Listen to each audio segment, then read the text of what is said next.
Lupe and Blanca, who are the owners of the Apartamentos Blanquita, took me out for some ceviche to one of their favorite places. You know, these folks have been living here all their lives, so they know their favorite places. And the place they took me was on one of the big crossroads out to the beaches, El Camaron, Dorado. It's an outdoor place. It's on one of the big drags to go over to the beaches. So you need a car to get there. And from just the looks of it, when we got there about 2 or 3 in the afternoon, so things were kind of slow during the week, which is fine. In fact, I like it that way. But you can see that the place is pretty well set up to be packed. And there's Blanca there. And they kind of took out the menus. And I know that Lupe had some pulpo, some octopus, and ink as a little appetizer. There's some people, a little family out there who was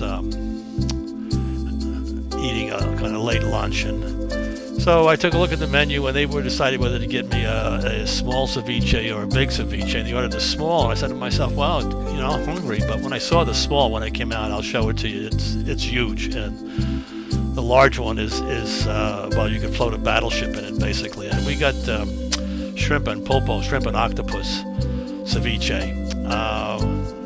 And there's Lupe there. I don't know whether he had eaten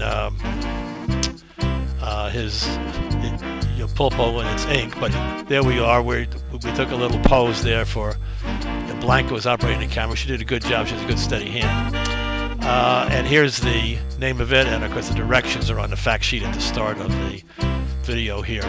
Let me say 2 things about this. The helpings of the ceviche are monstrous, but it's a little too salty for my taste. I think that the Mexicans like the salty ceviche because it gets very hot here during the summer. You have to replace the salt in your system, you know, and ceviche is a good summertime eat. But if that happens to you, you should ask for a separate plate and a bottle of water. Just wash it down. That's all you have to do. There's just too much salt, I think, for American tastes.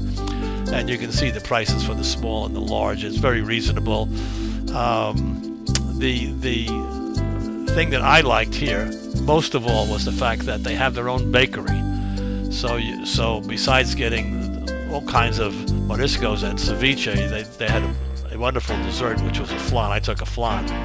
But they also had the best sopa mariscos that I've had here. I'm a big one for soups, you know, and I'm a little disappointed in most sopa mariscos you get. It's like a tomato base, and they throw a couple of shrimp or a couple of mussels in it, you know, but it's not mixed together. That's the small, by the way. You can see it's a lot of greenery in it too, which may be too much greenery for you, but the soup is absolutely stupendous. It's the real sopa mariscos, many different kinds of seafood in it.